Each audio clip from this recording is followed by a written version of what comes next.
Don't do that, you'll be going backwards. But so we're gonna talk a little bit today about being truthful, working hard, and trying to build this thing. And it's gonna take a lifetime to build it. Glenn, he ain't quite old as me, but he's been around a long time. I don't know what that means, but and Darren hadn't been around that long. And so what we want to do is we want to talk a little bit about what it takes to aggregate, what it takes to tell the truth and build a relationship with farmers. And we want to start off, Glenn, if you tell a little bit about your situation and where you came from, how long you've been in the business, but you don't have to tell us quite how old he is, and like that. So we'll start with you, and then Darren will talk about, he just got here. Right. But he's gonna talk about the organization that he represents. So Glenn, we'll start with you. I guess this work here. Push that button. 15 years in with NRCS. Before I left, when I was there, they called me.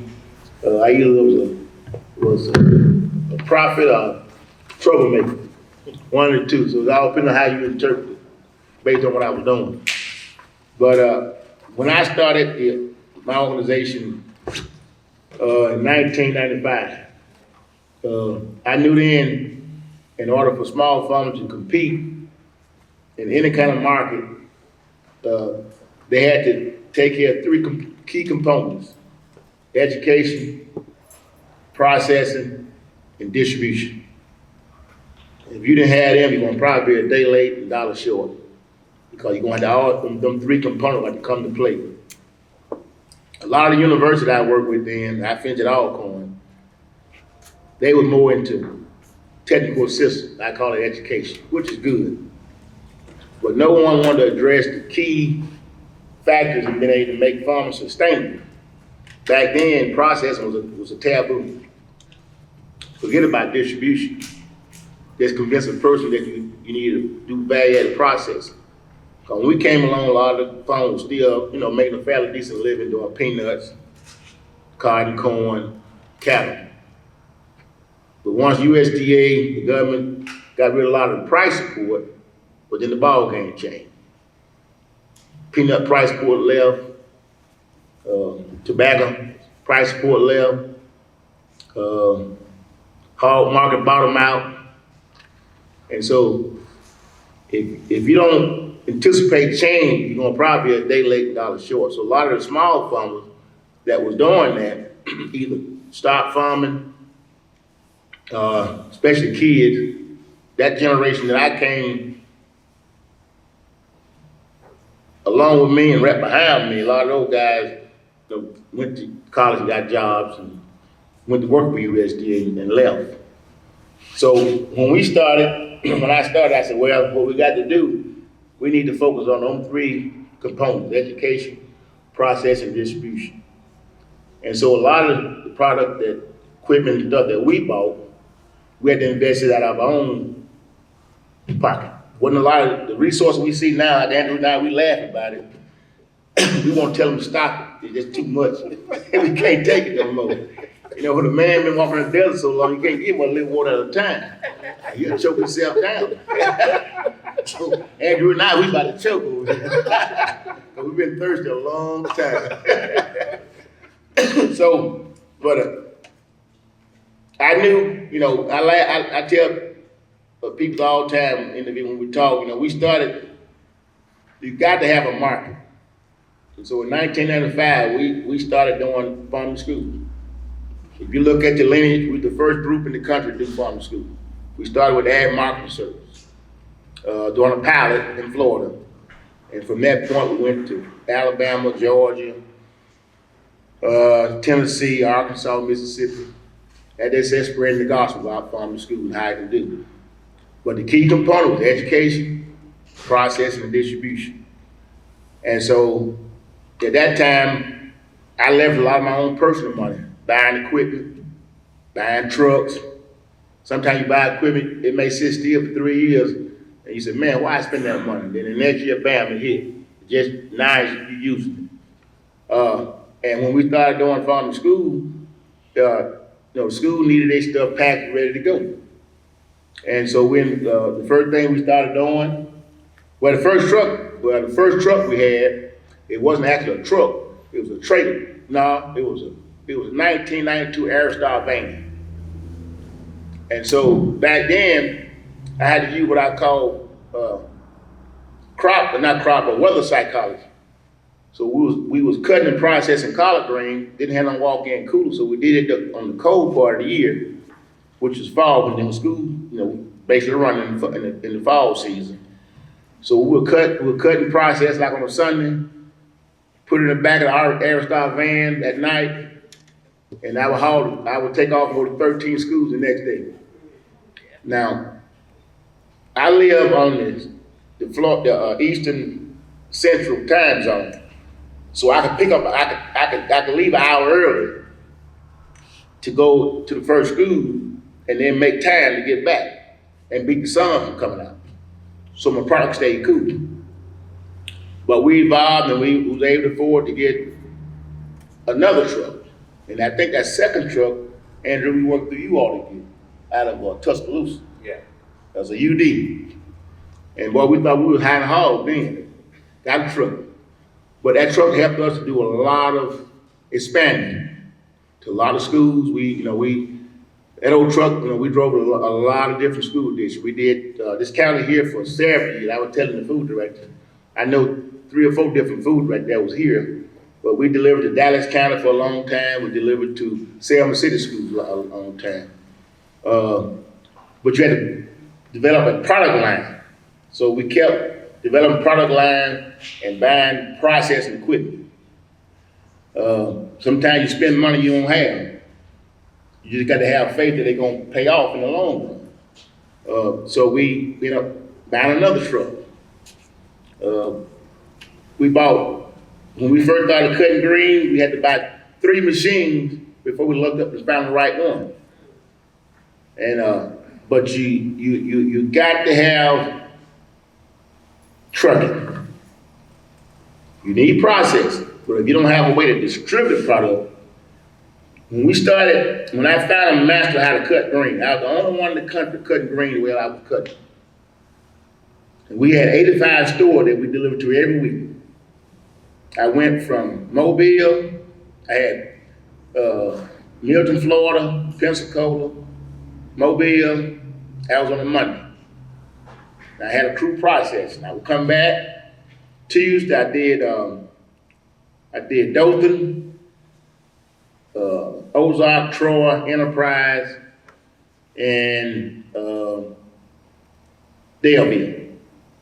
Okay. The next Wednesday, I went to Blakely, Georgia, Arlington, Georgia. Arlington, Georgia. I went to Eufaula, went to Union Springs, Tuskegee.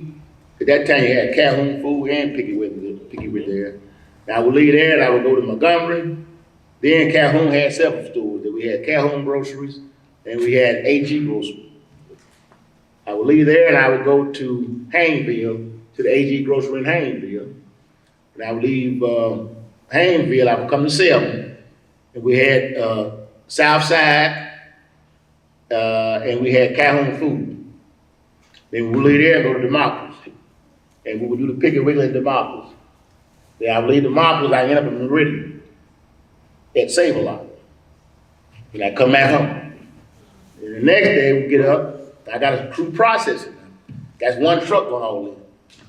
Next day I get up, I would leave and I would go to Phoenix City, Columbus, LaGrange, and Lynette, Alabama.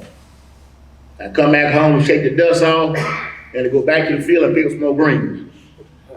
And so without distribution in a truck, you can't do it. And so, but at the same time, believe it or not, we were still delivering to schools. And so we learned over the years on how to multitask, and then we realized we needed a bigger truck. So we went from a 14-foot box truck to the 20-foot box truck to a 53-foot transfer truck. And the reason we did that, because we started working with the Department of Ag in Alabama and the Department of Education, Department of Defense. And they had what they call a DOD program. They would buy from farmers, but they only buy a truckload. Now, a truckload is not a pickup truckload.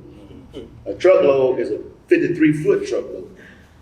So we had, in order to be able to maximize in that market, we had to go and procure an 18-wheeler. And so I had a gentleman down the road that had a trucking company. He had retired, and he had I think it was a 1998 Volvo. And I said, well, he said, Glenn, I sell that to you. I said, well, how much you want for it? He said, $3,500. I said, sold. So I took the truck and carried it home. And matter of fact, the truck's still running. I sold it to a person in Mississippi, and they still drive it. But sometimes you got to make the investment, because in order for us to tap into that market, we need to be able to deliver a transfer truckload to either merchants in Clinton, Alabama, or else to Wood Fruitical in Birmingham. And so we will leave there with probably 1,000 cases of cut collars. We'll drop off in Birmingham, and then we'll drop off. And when they come back and meet the other truck and switch out and go to Clinton. And then they order more product. So then even with your distribution, you got to modify that some. So what we end up doing, we end up going through a broker company. Because at that time when they ordered the product, you couldn't bring it. If they said, Glenn, we need 4 truckloads on Tuesday, we had to carry all 4 truckloads the same day. So what we started doing is going through a brokerage company. And so we brokered it out. So we would have 4 transfer trucks lined up. They'll bag up, we'll load them up, and they'll take off. Next we'll load it up, we'll take it off. And so even when you do distribution, but the distribution, you want to multitask in terms of how you go about, modifying. Sometimes it's easier to lease a truck or broker it out than go in debt trying to buy a truck, all depending on how short-term the market is. Now, in this program that Don talked about this morning come out with the LFPA and the LFPS, all kind of money just floating around there. But I had a friend say he didn't believe in luck. He said luck is where opportunity meets preparation. I don't care how much money we talk about today that's out there. If you ain't prepared, you don't have no luck, because it ain't for you. See, you're a day late, and it's gonna be $1 short. And so we had a group to get a contract in Florida, for example, for $4.5 million to sell to 10 schools. Well, she got $6.5 million. But she can't find small farmers to produce the product like Don talked about today. And then if she find one, they can't distribute. And so she's sitting there about to lose $6.5 million. Now you told a man like me or Andrew back in the day, we're gonna lose $6.5 million, we're gonna stay up all night trying to figure out how that money get away. Because we know they're gonna come around too often. Right. So since we, a lot of time, it ain't that you know everything, you just been doing it so long, you just telling people. So they finally called us and asked, could we help them? So we came to Alabama to right above on the Alabama-Florida line, not too far from Cottonwood, and Jim had a pile of Satsuma. And the rules said you can go 400 miles over the state line, so we can come all the way over here and buy product.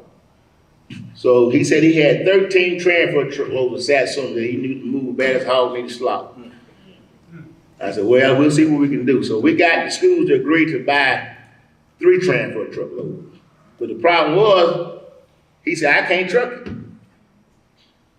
But, that's lucky enough, we went back and reinvested and bought a transfer truck last year. And so it hit just right. So we was able to go up there and get the Satsuma, come back, rebox them up. And last week we went to the Funiac Springs, Washington County, Florida. We went to town called, Putnam. We went to, Putnam, we went to, Columbia County, and the truck that made it back from West Palm Beach today. And so in a day and a half, we done moved about 3,200 cases of Satsuma. So distribution is critical, and you gotta, like Andrew said, you gotta grow into it. You know, you can't, if a man give you $1 million, a lady give you $1 million, you ain't ready for it, it ain't gonna stay with you anyway. You can just forget that. Somebody got to work. Andrew told me to tell the truth, so I'm gonna tell the truth. Somebody got to work. If you always do what you always did, you always get what you always got. And that's nothing. Y'all want me to say that again? You always do what you always did. You can always get what you always got. Don't blame Dunn, because he told you how much money he wants to spend with you. See? And one more thing before I pass it on to Andrew, and you tell us back in Mississippi, don't trouble until trouble you. It will only double trouble and troubles others too. So remember that when you go out there. But network. If you ain't got it, don't try to get it now. It'll cost too much. My first truck I bought, new truck, I bought it in Dothan, Alabama. And this without a cooler box. That truck cost $22,000. All right? The next one I bought cost $46,000. And it's not even running now because the DEF on it won't let it run. All right? That same truck now will cost you $88,000. And that's without the box now. That's just the truck. That ain't the box and the cooler unit. So we gotta learn how to network during this distribution. If not, it still ain't gonna work because it's just too expensive. And DOT is waiting on you out there. When I first started delivering, it wasn't a lot of DOT stops. But now everywhere you go now, they pulling you over, trying to find something wrong, giving you a ticket. I mean, it's a lot of rules and regs that you gotta keep up with in order to distribute. So network. Thank you, man.